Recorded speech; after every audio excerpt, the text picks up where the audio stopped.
maybe. Yeah, I can't do a pull-up. But, hey, the shelf held, right? Rock and roll.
If you're new to the project, a big warm welcome. If you're a tough haul route, then welcome back. Today we are at the mountain at the tiny house, specifically doing some deconstruction, getting the place ready for the final finishing, which involves removing a lot of our shelves and other such things that are in the way. So we got our drill, we're here, and we're going to get to work.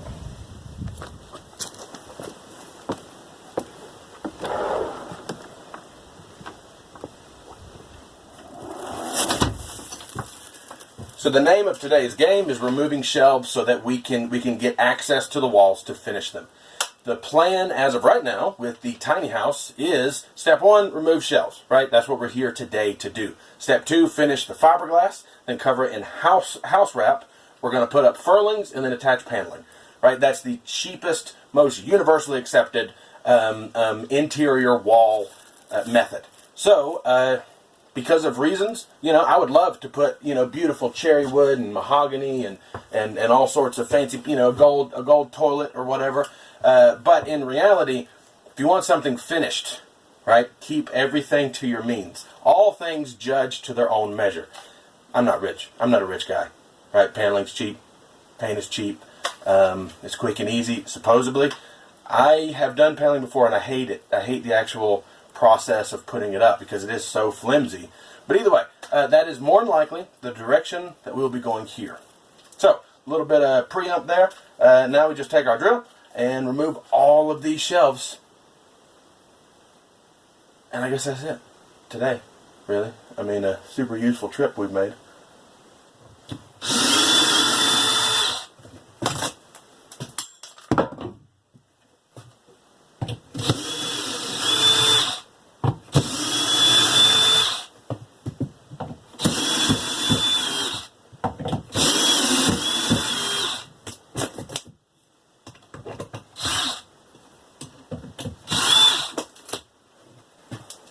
Alright, so these shelves right here were constructed out of necessity, right? You need shelves. So the first thing that I did before we had fiberglass on these walls was I cut out this little piece right here. I made it a little bit fancy by cutting off the edges, but really it was just a 2x6, that I cut to fit between the actual studs. And then I just screwed through the stud into the shelf itself. Once it came time to put fiberglass in, I just removed these shelves, ripped me down a small piece of privacy fence picket, screwed it to the back, made that the length to where it would butt up against the actual studs, and screwed it to the wall. So, free hanging shelf out of a recessed shelf, which is now not needed.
So other than free-floating shelves and more normal-looking shelves such as the bookshelf area, we also have just random pieces of plywood screwed to the ceiling. Just really trying to make use of every single piece of space possible. Rifles went up here. Also, I had forgot about this, but Ivy's bow. The first bow that I ever made. I don't even know if it works. It's followed the string to some degree, but let's see. Hey. Yeah, that worked. Smacked my thumb pretty good.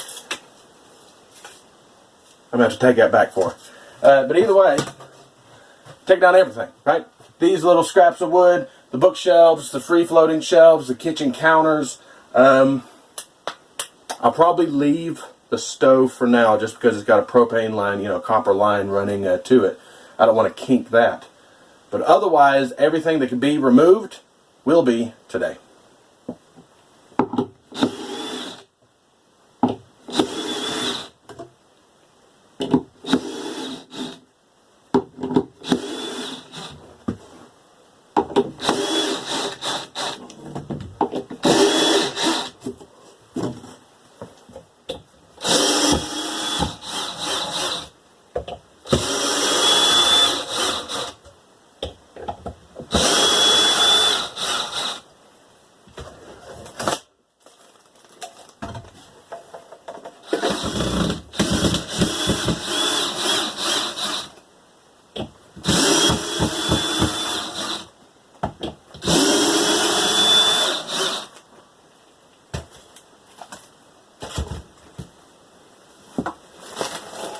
There again, these shelves right here were just made out of whatever we had on hand. If you're going to construct something like this, especially with as varied as this design is, how intense the design was, you're going to have lots of scrap pieces of 2x4, scrap pieces of plywood, privacy fence pickets if you're me.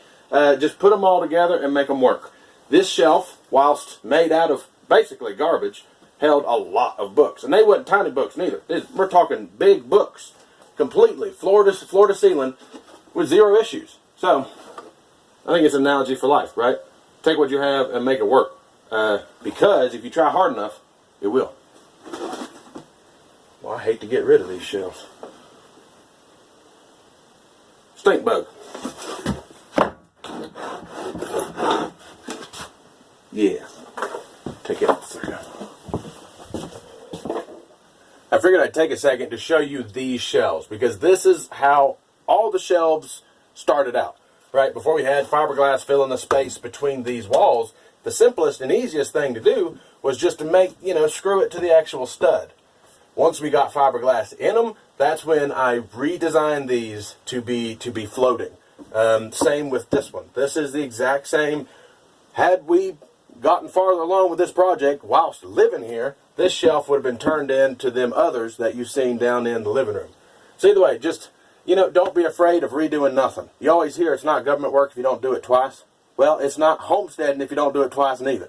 So either way, that's how they started. Good strong shelf. I mean, I don't know. I'm probably gonna break it. Maybe. Yeah, I can't do a pull-up. But hey, the shelf held, right? Rock and roll.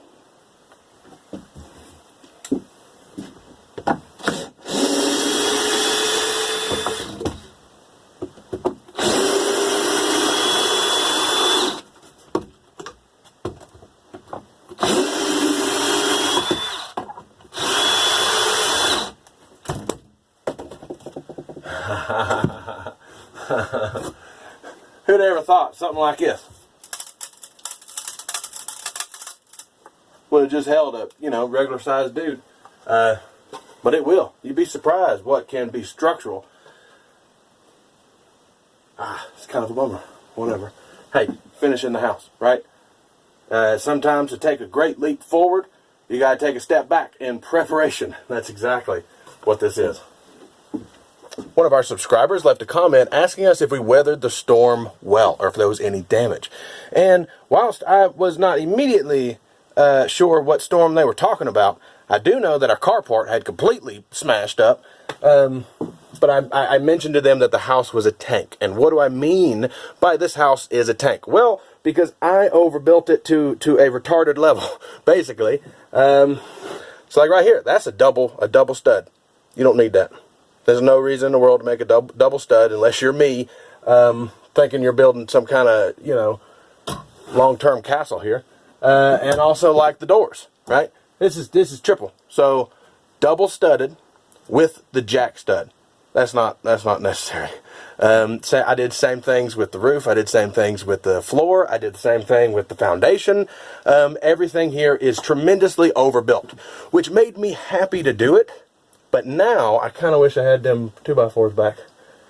We could do a lot of cool stuff with an extra 100 2x4s and 2x6s and everything else it took to build this house. But whatever. Epic storm hit.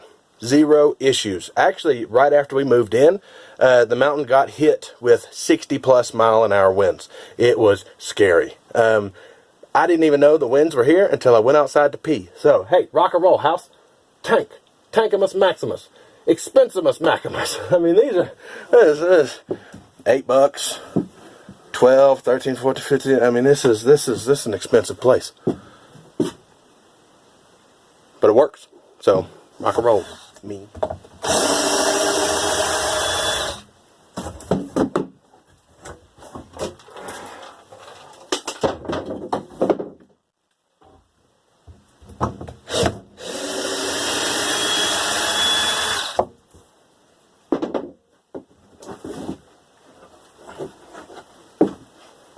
So someone, I'm probably blinding y'all. I guess. So someone asked how the view was. You know, hey, I don't know what they said. What did they say? They said, y'all must have a wonderful view. Well, the view from these windows makes everybody go shaky the first time. Right? It made me go shaky. Actually, this wall right here, it's a little 4-foot section, right, was the first wall that I put up. And that completely broke me of my fear of heights. The floor itself is 7 to 8 feet off of the ground overlooking a cliff. And this was a 4-foot wide, 12-foot tall, seven studs in it. Why did I put 7 studs in it? Whatever. Doesn't matter. Big, tall, skinny, heavy. And I'm on the very edge of this cliff all by myself, trying to lift this sucker up and like hold it while I'm doing connecting stuff and trying to screw it into the ground. After that, 0 fears. Right? This point right here, the roof, is well over 20 feet off of the ground. And since it's a cliff, what you actually see when you look out, right? So if you look out at the ground, you're not looking directly at the base of this house. You're looking out 20 feet at that spot. That is more like 35 to 40 feet in the air. So even though it would only been a 20-foot fall had you tripped, the impression is that you're 35 to 40 feet in the air. And I put the roof on this house by myself when it was raining. Because you know why? It was raining. I needed the roof. So either way, yeah, looking out the windows, right? Y'all want to look? Hey, let's look out the window. I'm sure the camera won't do it justice, but we got to try, right? Try.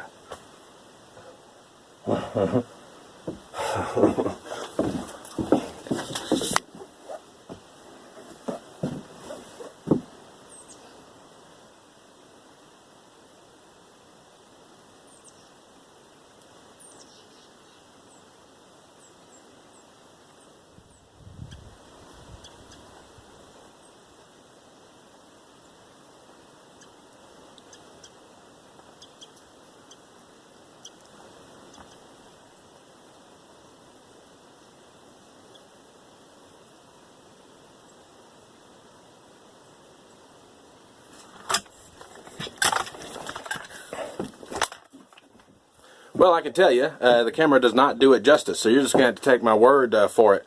I'm assuming most people know Sam, right? He was the #1 dude who got shaky legs, and it was awesome. Because up until then, I'd just been telling people how epic this build was, and how tall it was, and how scared I was of heights, and nobody seemed to register. But it's a tall deal, boys.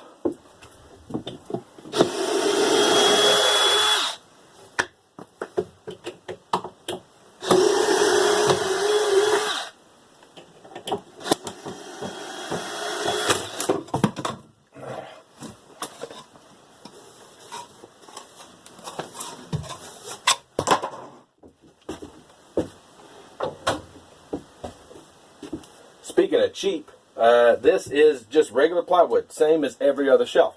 Obviously, it's slightly larger because this is a counter. This was meant to, you know, prepare food and set spices or whatever. But talking about cheap means and cheap methods, right? This is them stick-on flooring tiles. Somebody had them. They had them free, so we got them. And, you know, I mean, obviously I never got around taking this tape off because of reasons.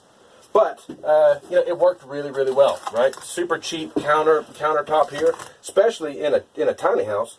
This was I think 4 pieces, right? So 4 pieces, they come in like a 50-pack box or something for $20. So look on your marketplace, look on your Facebook or whatever, and I'm sure you find somebody that's got a couple for free, probably. Either way, I got to take all this down so I can get to these screws back here. I hate to do that. I really hate to take my countertop out, but I mean, we're going to have to put a wall behind it, right?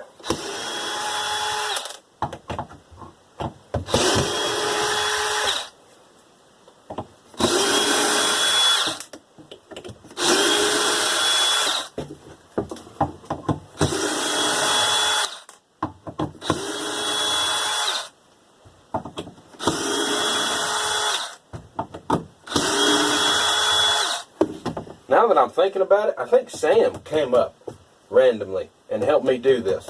I think that was his brainchild here. Now, I could be mistaken. That happens quite a lot. But that's what I'm thinking. I'm thinking it was my brother that helped me out with this.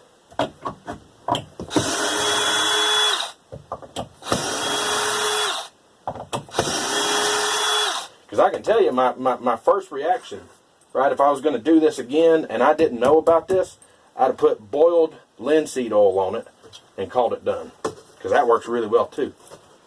More screws.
Obviously, when in doubt, just use more screws, I guess. I mean, the thing held. I'm sure I could have done a pull-up on it if I could do a pull-up in the first place. So, hey, it worked.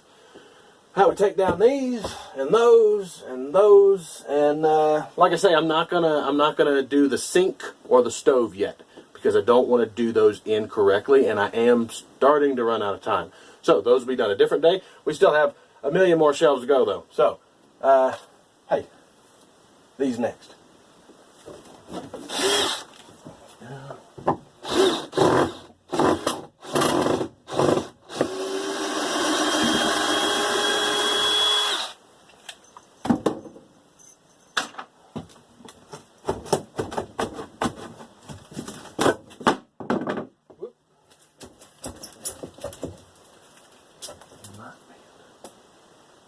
Might be another one in here.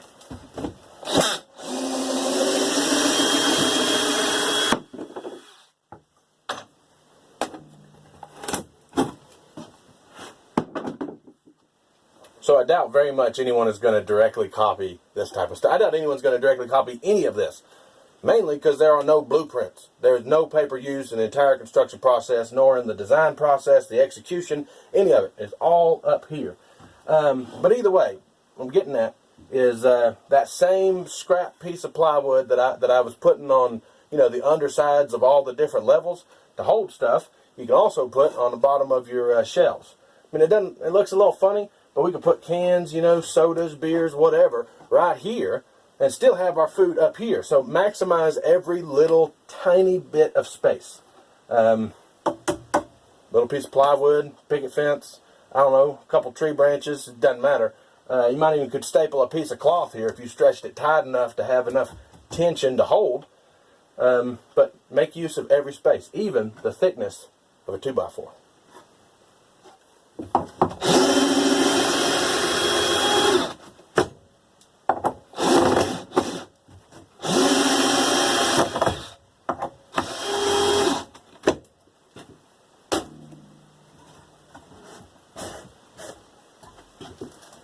There you go. Hey, shelf, right? Doesn't look like much, but it sure held an awful lot of stuff. So, ugly is as ugly does, right? This works.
Boy, some of them screws are just ridiculously hard to get to. I don't know how I put this together, but I'm always amazed, right? How quickly you can break something that you spent so long to build. And these shelves are no different.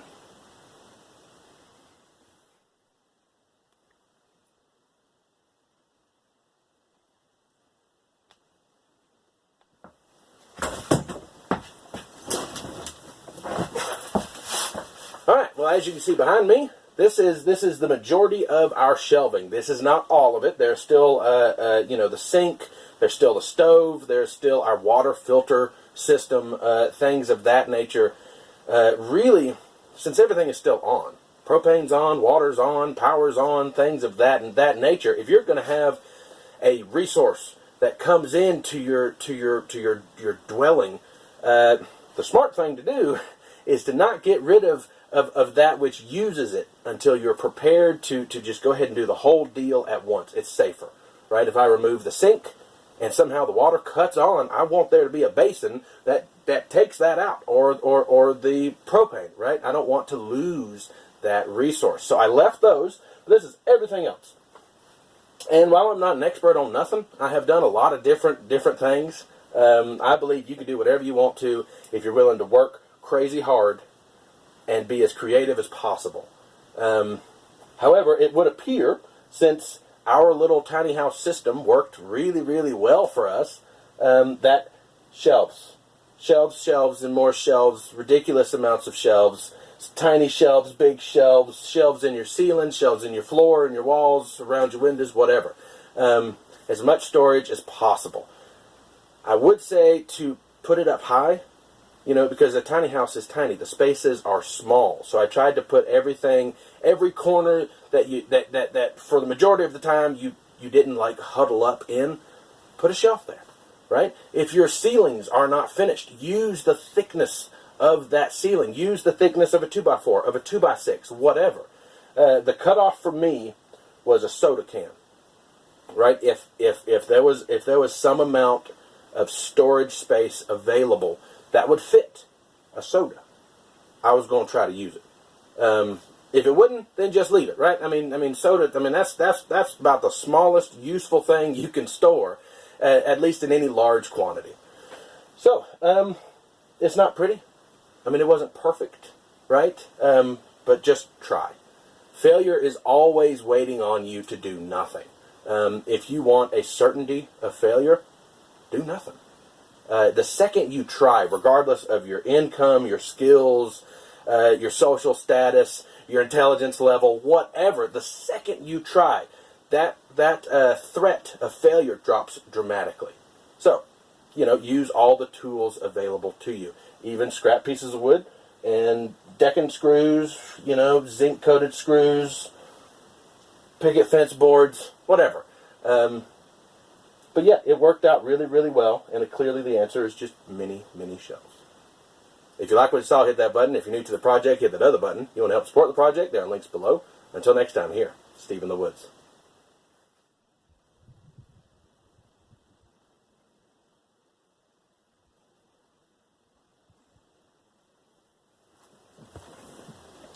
P.S. So one of the many reasons why there hadn't been a lot of videos out here lately is because we're down to one single camera. The other one is MIA whatever, and it had a couple really large and relatively important videos on it. One of which was installing a hitch on the Jeep. I don't know who sent this hitch, but it's freaking awesome. Could have never got one without you. And it was a nightmare, right? I mean, an astute person, I don't know about the camera angle, but yeah, there's a hole here all the way through the bumper. There's another one right here all the way through the bumper. It was really a nightmare to put on, but one I was so grateful to be in. The hitch is awesome. I mean, just really, thank you, whoever you are. If I could find that camera, I will post that video along with all the other ones that happen to be on it when it. But either way, thank you. It is awesome. At some point, I'll have to make a video on me redoing our trailer, because we do have an off-road trailer that was made and designed, somewhat by myself. And that's why the receiver is flipped over, because it's a tall off-road, really tiny, because I designed it for my little red car. But trailer's awesome, right? I didn't need it today, but thank you.